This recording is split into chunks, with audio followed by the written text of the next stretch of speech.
hina negara. Barangkali itu menjadi salah satu alasan pemerintah mengusulkan kembali rancangan undang-undang KUHP yang berisi mengenai pasal penghinaan terhadap presiden yang dapat dijerat oleh pidana. Padahal kita tahu bahwa pasal penghinaan presiden itu telah dihapus oleh Mahkamah Konstitusi pada tahun 2006 lalu. Apakah kemudian bisa pasal penghinaan tersebut dihidupkan kembali di era Presiden Jokowi? Saya langsung ajak Anda bergabung terlebih dahulu menuju ke dua panelis saya pada malam hari ini, Bang Effendi Ghazali dan juga Mas Kodari. Ke Mas Kodari dulu deh. Ya. Penting atau tidak, atau perlu tidak sih pasal penghinaan presiden nih di era demokrasi sekarang, masyarakat terbuka sekali untuk mengeluarkan pendapat, media sosial di mana-mana, kemudian dihidupkan kembali pasal itu? Saya mungkin tidak jawab secara langsung ya. Di sini ada juga, nanti sebelum diperkenalkan, Bang Ruhut. Saya mulai dari statement Bang Ruhut. Siapa yang mau dihina? Ada nggak yang di ruangan ini yang mau dihina? Coba, ada tidak? Teman-teman mahasiswa ada nggak yang mau dihina? Angkat tangan. Nggak ada. Jui, ya. Nggak ada yang mau dihina, ya. Apalagi presiden, ya. Nah, kalau yang dihina adalah orang per orang, orang biasa, mungkin dampaknya cuma buat pribadi. Tapi kalau presiden yang dihina, dampaknya luas, implikasinya luas. Pertama, menurunkan wibawa kepala negara. Dan karena dia kepala negara, ya pasti ada implikasinya terhadap wibawa negara itu sendiri. Itu pertama. Yang kedua, demoralisasi. Demoralisasi terhadap pemerintahan, terhadap birokrasi, bahkan termasuk kepada masyarakat itu sendiri. Yang ketiga, akan bisa menimbulkan keresahan dan ketegangan. Karena presiden pasti punya pendukung. Kalau nggak punya pendukung, nggak mungkin jadi presiden. Malah pendukungnya banyak banget. Karena hanya orang dengan pendukung yang sangat banyak yang bisa terpilih sebagai presiden dalam konteks pemilihan presiden secara langsung seperti sekarang ini. Tapi persoalannya, ya pertama, bagaimana cara kita membedakan kritik dengan penghinaan. Penghinaan dengan kritik. Bagaimana definisinya? Saya melihat rancangan undang-undang yang diajukan ini termasuk lemah. Saya bacakan ya definisi penghinaan ya. Penghinaan adalah menyiarkan, mempertunjukkan atau menempelkan tulisan dan gambar serta memperdengarkan rekaman kepada umum, Jadi kalau menghina ya di kamar mandi aja sendiri, nggak ada yang denger ya, gitu. Kepada umum yang berisi penghinaan terhadap kepala negara. Ini tautologis. Berusaha menjelaskan penghinaan dengan cara yang tidak jelas. Ini tautologis namanya. Jadi kita tidak tahu ini kategorinya menghina atau bukan. Sehingga menyulitkan kita untuk membedakan menghina dengan mengkritik. Yang kedua, yang namanya pejabat publik itu pasti sering dikritik. Dan memang harus dikritik supaya kinerjanya jadi bagus. Nah, nanti tolong dijawab ya Bang Ege ya. Bang Ege, Bang Ruhut, mohon maaf belum diperkenalkan, Bang Ruhut dan Ege juga, Egi Sujana ya. Jadi ada dua Ege sana, Effendi Ghazali. Oh, Ege. Ya. Tolong dijawab pertanyaan saya ini. Tolong ya. Ini saya punya 3 kalimat. 3 kalimat ya. Tolong dinilai mana yang penghinaan dan mana yang kritik. Atau tidak bisa dibedakan. Kalimat yang pertama ya. Ini mumpung undang-undangnya belum berlaku ya. 1, Jokowi jelek. Ya. 2, mumpung undang-undang belum berlaku ya, masih rancangan ya. 2, Jokowi orangnya jelek. 3, Jokowi kinerjanya jelek. Nah, 3 kalimat ya. 1, Jokowi jelek. 2, Jokowi orangnya jelek. 3, Jokowi kinerjanya jelek. Tolong Bung Ege nilai. Dari 3 kalimat ini, mana yang menghina dan mana yang mengkritik? Bisa nggak? Iya. Coba. Ini khusus malam ini, karena ini bicara soal penghinaan dan kritik, ini bagian kelas komunikasi politik. Gayanya saya mau buat seperti seperti pengadilan. Ini juri dan ini yang ada di pengadilan ya. Yang pertama saya ingin meyakinkan juri dulu soal definisi. Jadi saya setuju bahwa presiden tidak untuk dihina. Saya setuju.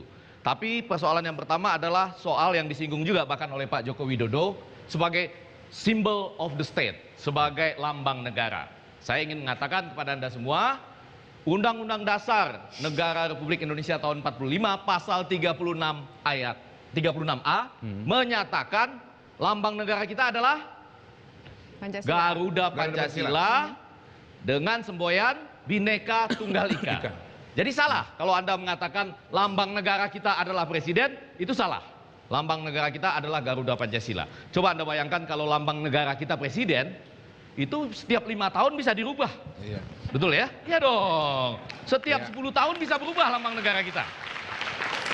Yang lama lambang negaranya Pak SBY, sekarang lambang negaranya Pak Jokowi. Apalagi kalau presiden yang sempat berganti hanya 1 tahun, 2 tahun, sempat ada kan dalam sejarah. Itu yang pertama. Yang kedua, saya setuju bahwa sangat sulit membedakan antara kritik dengan penghinaan. Makanya di dalam kelas-kelas komunikasi politik ada 1 sampai 2 semester bagaimana membuat kritik yang baik. Nah, tadi contoh-contohnya sudah disebutkan ya. Sebetulnya masih bisa ditambah lagi. Misalnya kalau ada orang yang mengatakan, Bang Ruhut nanti coba, Pak Jokowi tidak becus menjaga rupiah. Kritik apa penghinaan? Hah? Atau ada yang mengatakan Pak Jokowi lebih baik sama banyaknya antara membaca dengan menandatangani. Kritik atau penghinaan? Anda jangan senyum-senyum aja, ini pertanyaan. Kritik atau penghinaan? Ya kan? Nah, yang ketiga ini agak penting. Saya meyakinkan juri ini. Maka dalam ilmu komunikasi politik diletakkan persoalannya pada siapa yang harus mengambil inisiatif. Pasal-pasal seperti tadi membuat inisiatif diberikan kepada aparat hukum. Polisi, intel, dan lain sebagainya. Ini bahaya karena itu lekat dengan kekuasaan. Kalau ada orang yang berusaha ambil muka, ada kalimat-kalimat yang seperti itu, langsung tangkap dulu aja. Tangkap, proses dengan tuduhan menghina sebelum definisinya jelas. Dan yang kedua, ini yang agak lebih penting, sebetulnya hak untuk presiden kalau merasa dirinya dihina dijamin dalam undang-undang kita, betul ya menurut ya? Jadi artinya presiden sebagai lembaga itu tidak boleh punya perasaan sebagai lembaga, tetapi sebagai individu, oh iya, kalau ada yang menghina, Pak SBY pernah ya melaporkan orang yang menghinanya waktu itu ke Polda Metro Jaya. Jadi kira-kira seperti itu. Para juri sudah mulai yakin dengan saya? Ya, terima kasih. Bang Ege, jadi apakah kemudian adanya rancangan undang-undang pasal penghinaan ini bisa nggak dibilang sebagai alat ini untuk membungkam para pengkritik gitu? Saya khawatir yang pertama, saya setuju sekali dengan Kudori ya, walaupun bajunya dia dengan Ruhut sama sekali malam ini. Saya mau mengatakan bajunya kelihatannya pasaran, tapi itu menghina. Karena bajunya mahal dan bagus sekali, ya kan? Itu misalnya loh, jangan marah-marah aja Pak, tenang aja. Jadi balik ke soal yang tadi, jadi memang ini kalau disebut tautologis atau paling tidak belum menjelaskan kapan itu jatuh ke wilayah penghinaan, betul? Ya kan? Antara kritik dengan penghinaan. Sekali wilayah itu boleh diterjemahkan oleh siapa saja, utamanya aparat hukum, nah kita balik ke zaman yang sudah lama ingin kita tinggalkan. Tapi gini, ada pernyataan dari Pak Jokowi bahwa adanya usulan untuk mengembalikan rancangan undang-undang ini adalah agar para pengkritik ini tidak terkena pasal karet. Nah, ini biar aman begitu. Itu bagus, itu bagus. Cuman problemnya sekarang begini, Pak Jokowi ini antara Pak Jokowi dengan pembantunya itu jaraknya kadang suka jauh. Bahkan dari presiden ke menteri ke birokrasi itu kadang-kadang jauh. Ya. Pak Jokowi memikirkan satu hal, yang disodorkan dan yang diproduksi hal yang lain lagi, begitu. Sekarang pertanyaan saya, bagaimana Pak Jokowi ya bisa menjaga orang yang mengkritik dia supaya tidak kemudian istilahnya dipermasalahkan secara hukum karena dianggap menghina, apabila definisi penghinaan sendiri tidak jelas, begitu loh. Ya. Jadi ini sebetulnya rancangan undang-undang ini kalau memang kualitasnya tidak bagus, ini bentuk penghinaan terhadap presiden. Begitu. Menurut saya. Dan sedikit saja. Dan penghinaan bisa datang tidak hanya dari dalam negeri. Belum lama ada media besar di Asia Tenggara atau di Asia itu menulis bahwa Bapak Joko Widodo bahasa Inggrisnya kurang baik selama wawancara. Lalu kita bahkan itu bisa dianggap penghinaan. Karena begini, saya bilang sama mereka, yang pertama, Bapak Presiden Joko Widodo itu adalah Presiden Indonesia. Bukan Presiden Singapura, bukan Presiden Inggris, bukan Presiden Amerika. Jadi dia harusnya harus dimaklumi bahwa kemudian dia bisa melayani dalam bahasa Inggris itu bonus. Tapi Anda sebagai pewawancara harusnya mempersiapkan diri dengan yang mewawancara dalam bahasa lokal, atau ada orang yang menerjemahkan. Jadi seperti itu ya, penghinaan tidak hanya bisa datang dari dalam, tapi juga bisa dari luar negeri. Oke, bicara soal penghinaan presiden gitu ya, Bang Egy Sujana punya ceritanya. Nanti boleh bercerita, ada juga Bang Rustompu, tapi saya kasih kesempatan dulu ke Jui deh. Boleh Jui, silakan Jui. Ini bisa kita tangkap langsung ini kalau ini. Selamat malam semuanya. Semalam. Ini dari Atma Jaya dan dari Universitas Indonesia. Boleh tepuk tangan dulu dong. Aduh, dulu saya pengen banget masuk UI, tapi ya itulah, otak saya nggak cukup ya. Sebenarnya saya punya otak, tapi nggak ada tatakannya. Itu penghinaan atau bukan? Bukan. Itu tapi acuan buat saya. Tapi gini nih, tapi sebenarnya gini ya. Dulu begitu saya lulus kuliah, saya pengen kerja. Saya pengen kerja, ngelamar kerja di kantor, saya merasa terhina loh. Sekarang saya tanya sama teman-teman di sini, syarat pertama orang cari kerja apa? Berpenampilan menarik. Itu saya merasa terhina loh itu. Saya merasa terhina itu. Padahal pas wawancara kerja, penampilan saya udah menarik. Menarik perhatian security. Serius. Baru nyampe pos satpam udah ditanya-tanya. Mas, mau nyari kerja di sini ya? Nggak bisa mas. Muka mas standarnya di bawah UMR. Ukuran muka rata-rata. Tapi saya nggak sakit hati, itu bukan penghinaan menurut saya.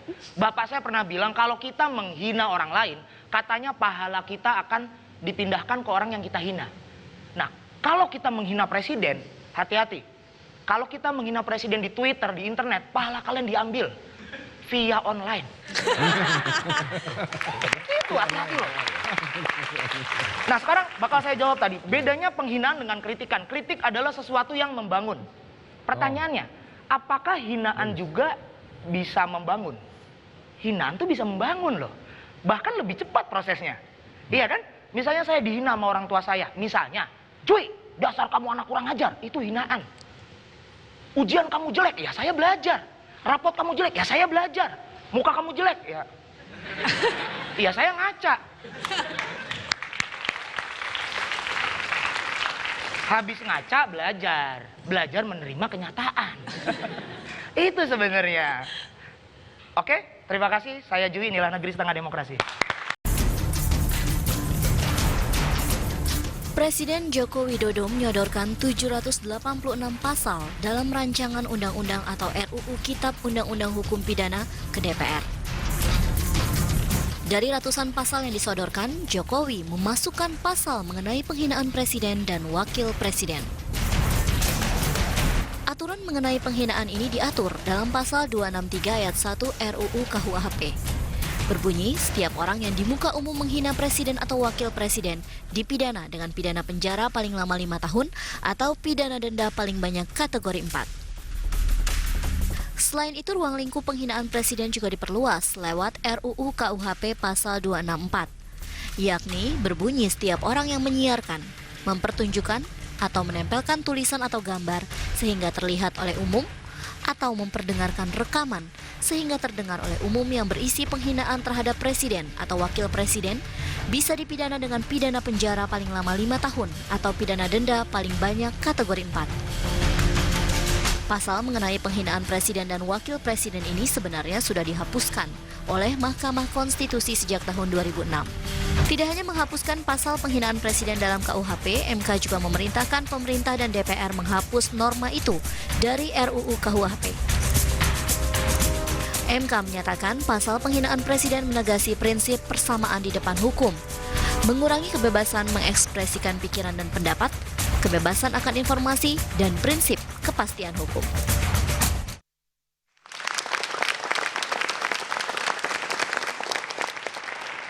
Kalau berbicara soal penghinaan presiden, Bang Egy Sujana punya ceritanya. Tahun 2006 ya Bang ya? Ya. Saat itu dan kemudian setelah kasus itu mengajukan gugatan ke Mahkamah Konstitusi dan dikabulkan. Kalau melihat dari kasus 2006 kemudian ini ada lagi kabar akan dimunculkan kembali pasal penghinaan terhadap presiden, Bang Egy melihatnya seperti apa? Melihatnya ini gila gitu loh. Gilanya? Gilanya ini pasal awalnya itu tahun 1830. Bayangkan tuh, 200 tahun lalu kurang lebih. Tepatnya 185 tahun, ya kan? Dijadikan undang-undang di Indonesia tahun 1918.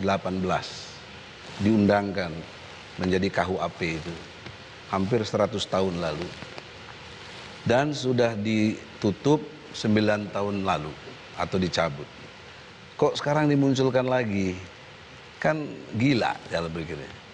Nah, gila dalam pengertian, kalau mau dibilang hina boleh, enggak juga boleh.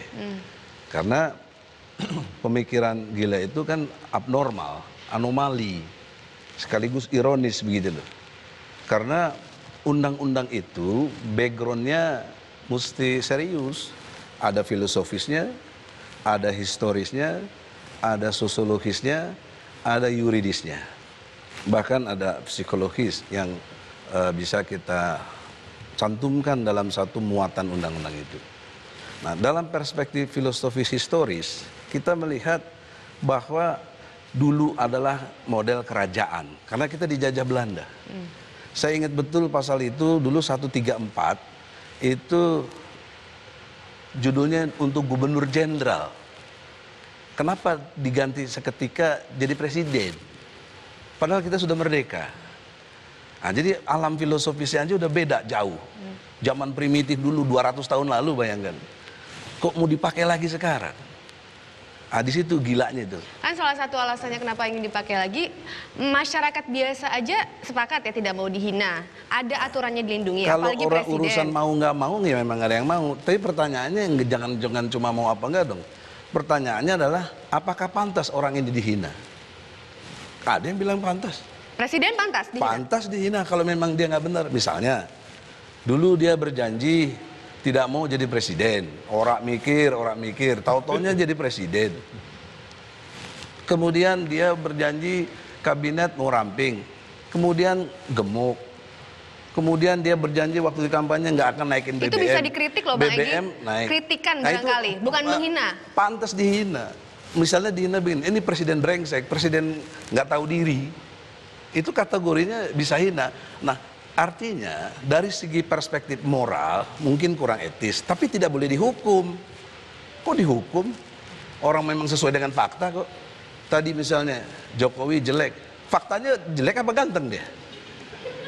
Kan jelek. Ya nggak apa-apa. Baik.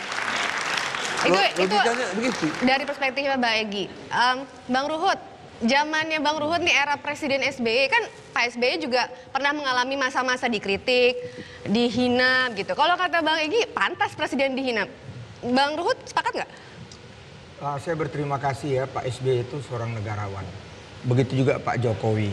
Karena kehendak Tuhan mereka dipilih oleh rakyat dan suara rakyat suara Tuhan menjadi presiden. Kalau mereka nggak ada masalah. Itulah kenegarawanan mereka. Pak SBY dihina bagaimana, senyum aja. Begitu juga Pak Jokowi kan dia bilang, saya juga sering dihina ya udahlah. Tetapi apa yang dikatakan Hudori betul. Mereka punya pendukung. Ya. Sekarang yang rame mengenai Pak Jokowi, saya di TV One juga diundang di studio Pulau Gadung. Relawannya ya Pak Simbolon, kenapa? Inilah para orang-orang pintar. Ya. Terserah dan adik-adik juga boleh menilai. Pantas nggak? Udah bla bla bla yang saya anggap itu kritik, nanti gua pancung leher lo. Pantas nggak itu? Hah?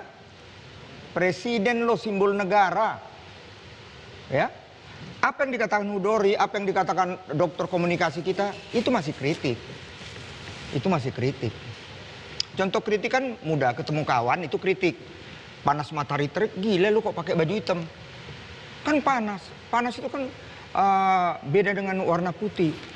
Ya bisa menolak panas kan gitu. Tapi coba itu mengkritik.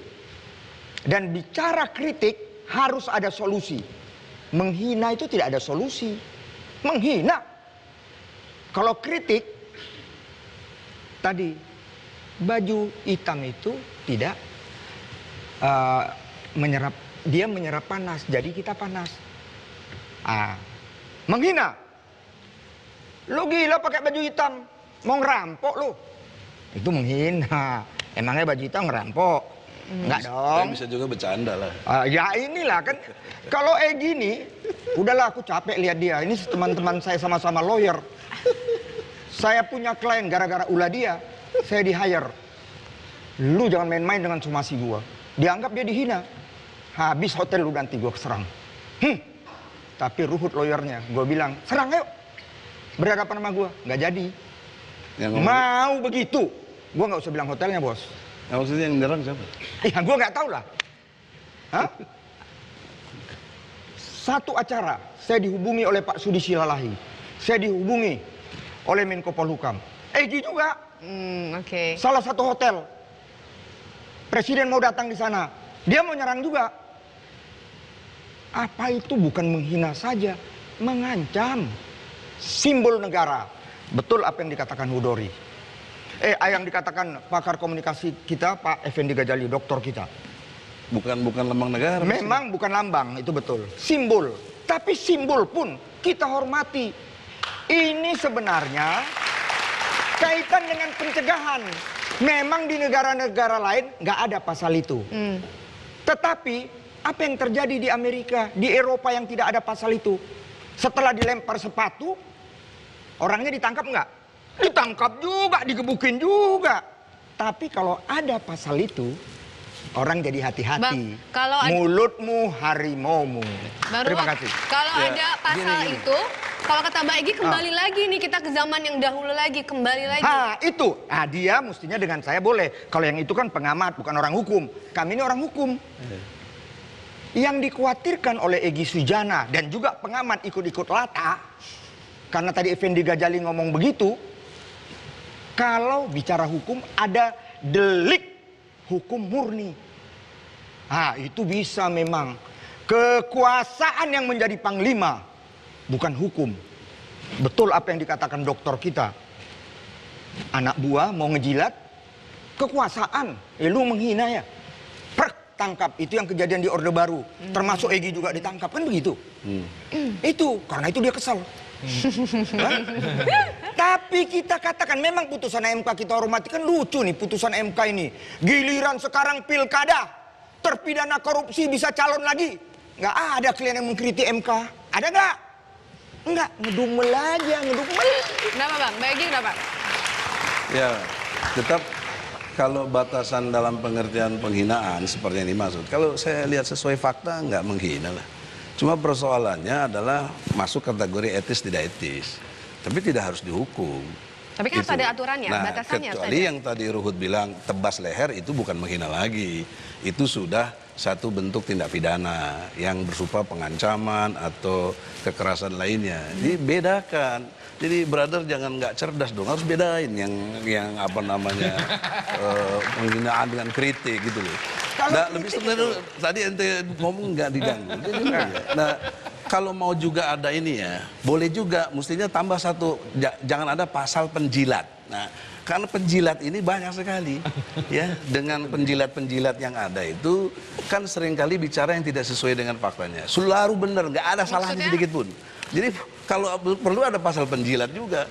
Nggak ada, supaya, memang nggak ada. Memang tidak ada di situ. Nah juga Kita kalau ke situ. bisa jangan ada juga pasal berkaitan dengan presiden jangan bohong. Nah kalau kita bilang presiden pembohong kan menghina. Padahal faktanya dia bohong. Faktanya tidak ada rancangan undang-undang itu yang dimasukkan. Iya Usulnya tidak ada. maksudnya konteks penghinaan. Sebentar bro. Seperti misalnya tadi yang sudah katakan dia berbohong. Nah berbohong dalam kategori Islam itu masuk kategori salah satu orang munafik. Ngomong bohong, janji, ingkar, diberi amanah, khianat. Ini munafik. Nah kalau kita bilang ini presiden munafik, karena fakta-faktanya ada. Apakah menghina? Faktanya adalah tidak ada. Baik, kita kembali. Faktanya adalah usulan mengenai penghinaan presiden. Hanya situ saja. Saya Baik? mau nanya soal kepada pakar hukum yang ada di situ. Ini nanti akan masuk kepada delik aduan. Ya. Jadi artinya kalau presidennya merasa terhina, presiden yang mengadu. Ini baik nih, pertanyaan baik sekali. Para pendukung ini bisa mengadu karena waktu kemarin Pak SBY di salah satu acara diundang, pesertanya bilang kalau dia datang gua lempar pakai sepatu, gua usir. Tahu kita lapor ke polisi. Ada pasal Egy Sujana itu sudah tidak ada lagi. Sedih kan kita, itu simbol negara loh. Artinya nggak bisa diusut begitu? Nggak bisa. Karena Itu Pak faktanya. SBY-nya tidak mengadu maksudnya? Iya, mesti dianya. Iya, Pak Secara SBY, pribadi, kan? presiden secara Pak pribadi. Presiden ini ngurus Republik, bukan hanya ngurus Egy Sujana atau ngurus Effendi Ghazali atau Ruhut Sitompul. Sebenarnya bisa, brother. Kalau pakai pasal 310, bisa dong. Pakai 311 KUHP bisa. Bos. Pencemaran nama baik, penghinaan, fitnah. Bos. Bisa dong. Udah saya katakan, kami pernah lakukan itu. 319 juga ada. Dikatakan begitu, ya kita mau apa? Oke. Apa salahnya sih? Kan saya bilang gitu aja, kalau kita memang, aduh, saya lucu kadang-kadang kita bedakan dong. Harus ada jelas apa itu kritik, apa itu penghinaan. Oke, Bang Ruhut. Jadi kita- nggak cerdas Iya. kita. Masa kan gua mesti ajarin. Oke, kita bahas nanti di segmen berikutnya. Oke. Apa batasannya kritik dan hinaan? Kami kembali saat lagi, tetap bersama kami di Diskusi kita makin tegang ya. Saya juga jadi ikutan tegang tadi sebenarnya. Kalau misalnya ada yang bertanya sama saya, apakah presiden boleh dihina? Jawaban saya adalah tidak. Karena dia presiden? Bukan. Karena saya dan presiden sama-sama manusia. Itu. Tapi kalau ada pertanyaan, apakah koruptor boleh dihina? Jawaban saya, boleh. Karena koruptor bukan manusia. Koruptor itu bukan manusia. Bahkan binatang sekalipun itu nggak pernah melakukan yang namanya korupsi. Emang kalian pernah lihat ada macan ditangkap KPK? Enggak kan? Ada macan lagi asik-asik tidur di kebun binatang, tiba-tiba, Chan, KPK tuh. Males ah. Itu KPK. Bilang aja gue lagi sakit. Nggak pernah kan? Nah, makanya kalau misalnya ada koruptor di penjara, di Nusa Kambangan, jangan. Koruptor jangan di Nusa Kambangan. Koruptor di Cipinang, jangan. Tempat yang paling cocok buat koruptor itu di mana? Di Taman Safari. Soalnya kenapa? Biar masyarakat tahu kalau itu perbuatan binatang. Itu maksudnya. Nah, sekarang gini. Indonesia menurut saya cuma butuh saling mengerti, saling mengingatkan antara presiden dengan rakyat. Kan itu udah ada sebenarnya dalam kegiatan sholat berjamaah. Ada filosofinya. Ada imam, ada makmum, ada pemimpin, ada yang dipimpin. Kalau imamnya salah, makmumnya ngomong apa? Subhanallah. Ya kan? Nah, kalau presiden kita salah, jangan dihina di Twitter. Mention aja. Pak Jokowi, Subhanallah. Ini lebih asik kan? Kalau salah mention lagi. Pak Jokowi, Subhanallah, Subhanallah. Bayangin, semakin sering presiden kita salah, itu timeline rakyat Indonesia isinya zikir semua. Subhanallah, Subhanallah, Subhanallah, Subhanallah, Subhanallah. Kan lihatnya jadi adem, enak gitu. Ya kan? Ya, tapi yang namanya pemimpin sekali diingatkan harusnya kan langsung ingat. Masih belum ingat rakyat, subhanallah. Belum ingat lagi, subhanallah. Akhirnya apa? Semua rakyat Indonesia, Pak, sodaqallahul azim. Saya Jui, nilai negeri setengah demokrasi. Oke, Jui, kita balik lagi. Bang Ruhut, tadi kita bicara terpotong mengenai batasan kritik dan juga penghinaan. Kan susah. Kalau kata Bang Ege, butuh pembelajaran ya di Amerika untuk belajar mengkritik saja Iya, kan? ada beberapa ya. Jadi kalau boleh sedikit, saya langsung dibantah aja Pak. Nggak apa-apa, tidak termasuk penghinaan. Yang pertama, kritik memang harus diarahkan tepat ke persoalan. Jadi jangan kemana-mana. Mengkritik sesuatu, ya tepat ke persoalannya. Jadi jangan bawa-bawa wajah orang, jangan bawa-bawa soal rambut orang dan sebagainya. Tapi tepat ke persoalan. Nah, secara khusus kalau berbicara dalam konteks berbangsa dan bernegara, arahnya ke kebijakan atau policy. Jadi arahnya lebih ke situ. Yang membuat saya agak berbeda dengan Bang Ruhut adalah kritik tidak mesti harus menemukan solusi.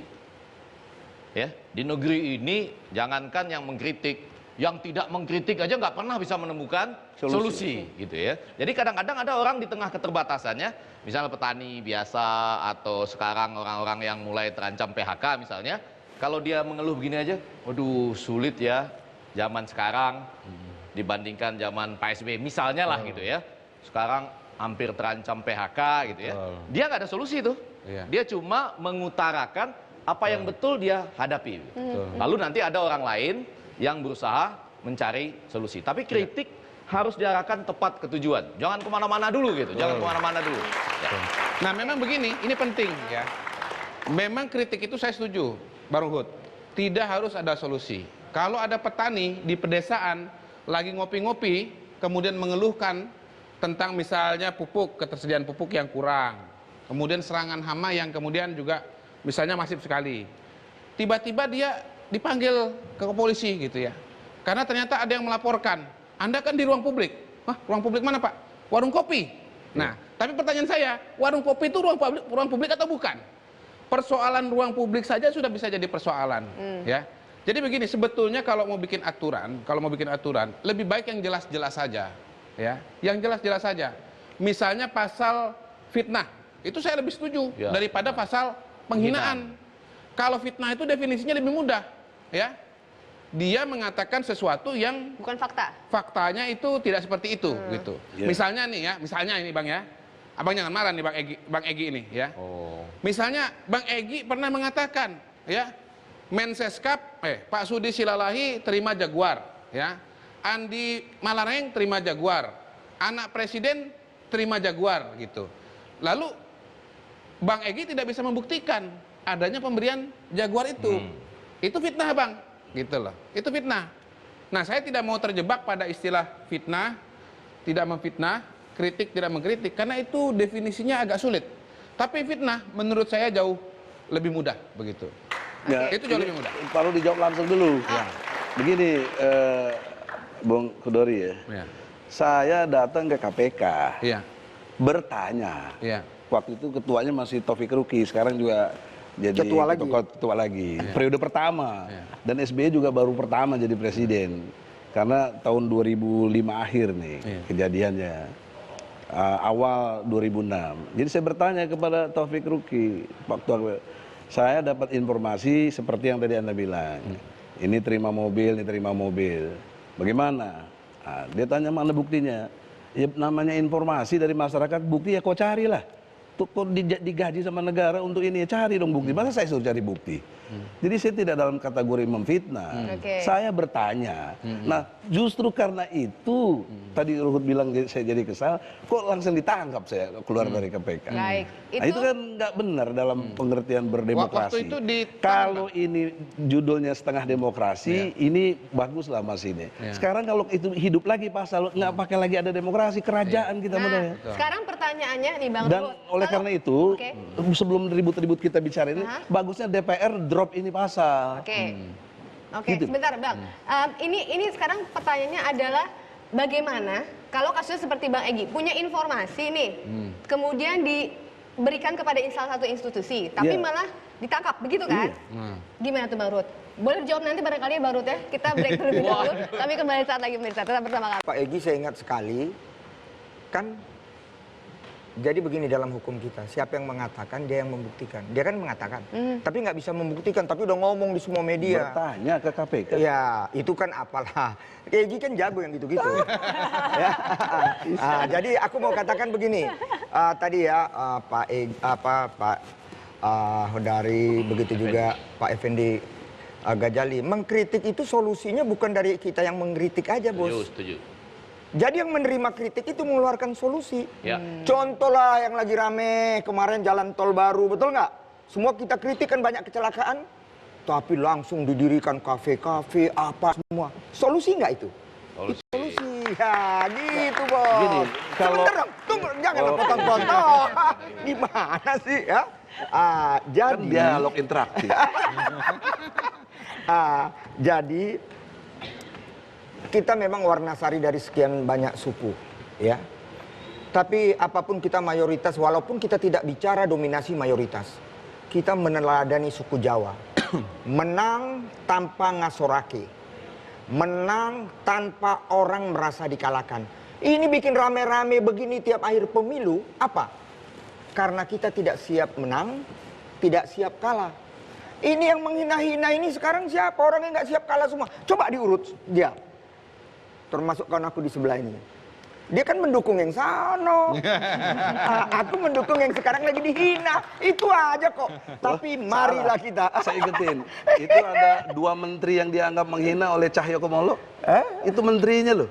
Nah, Enggak. kalau argumentasi harus objektif. Tapi kan konteksnya di sini nih Bang Egy. konteksnya di sini. Iya, tapi dia mengeneralisir Enggak. bahwa yang menghina ini Enggak, yang Egy. kelompok sebelah. Enggak, yang sekarang jadi menteri dikategori menghina oleh Ini Cahyokumolo. kategorinya untuk seluruh warga, seluruh masyarakat Seluruh Indonesia. masyarakat. Ya, ya. justru seluruh masyarakat termasuk menteri dong. Enggak, karena itu Pak, kita gini, kalau saya siap menang, siap kalah. Yang menang juga kalau menang jangan sombong, kan gitu. Yang kalah mbok, tahu diri, baik, duduk di boncengan, itu Bang Ruhut. aja kok. 5 tahun kemudian kita fight lagi. Ya gini, ada yang perlu diluruskan. Logikanya ya, presiden atau siapapun ya, dalam pengertian ini, kalau tidak mau dihina, kan jaga kelakuan yang jangan sampai pantas dihina gitu loh. Jadi kalau dia presiden benar secara objektif, nggak ada yang orang menghina. Apa sih orang tiba-tiba menghina? Nggak masuk akal tiba-tiba menghina itu nggak Tapi masuk gini, akal. Bang, Harus ada kalau sebab. orang memang sudah niat menghina aja. Nggak ada. Jangan nggak ada yang jelek, apa. yang bagus Ya, juga ya, dihina, Bang. kalau itu Gitu. namanya baru fitnah. Apalagi kalau dia Kategorinya memang pakar hina, Bang. Tapi Gitu tidak dia. ada orang yang karena sengaja menghina itu kalau orang itu tidak pantas dihina. Iya. Tidak ada. Ini kausalitas. Kita punya akal sehat, tidak mungkin gitu loh. Jadi apalagi Jokowi punya program yang namanya revolusi mental. Bahkan sudah diusung oleh Kapolri, saya lihat tuh kan di Mabes Polri itu penggerak revolusi mental. Nah, revolusi mental itu kan dari tidak disiplin jadi disiplin, dari tidak baik jadi baik. Nah, sekarang kok dihidupin lagi pasal penghinaan, kan berarti dia jaga-jaga takut dihina gitu. Karena banyak kelakuan-kelakuan yang pantas dihina gitu. Oke, Nah, ini harus diingatkan. Jadi harus di drop pasal ini karena gini, pasal 264-nya kamu wartawan juga akan pernah bisa dilaporkan polisi atau kena karena menyiarkan. Bang Karena Ruhut, memperdengarkan. coba, mungkin tidak diloloskan di DPR. Mungkin kalau kaitan dengan delik aduan, kalau ada yang merasa nggak bisa terima, kita mesti apa dong? Kalau presiden yang merasa tidak terhina barangkali secara pribadi. Iya, tapi pendukungnya. Kalau Pak SBY saya masih ingat, saya kan anak buahnya. Saya tuh di Cikeas dia bilang, udahlah Pak Ruhut, ini kan demokrasi kita kedepankan, kita mesti siap itu, pengendalian diri, gitu aja. Kalau bicara saya rasa logika Pak Jokowi juga pendukung, begitu kok. Brother, ya, kalau logika pendukung kan ada penentang, ada yang oposisi. Harus ada ruang untuk itu juga. Tapi jangan mengakal-akasi tentang pendukungnya saja. Kita yang menentang gimana? Tapi gini Pak Egy, kita kan orang Indonesia, kita orang Timur. Sebentar, kita orang dunia. Gini Mit ya, baik nggak aku tanya sama klien? Ya maaf aja nih ya. Oke lah, si A, si B aku nggak mau bilang nama, dia jelek. Pantas nggak? Kau jelek. Itu nggak baik. Tapi tadi kita Etika lah, sepakati. sopan santun Jelas, lah. saya sudah bilang tadi, tidak etis.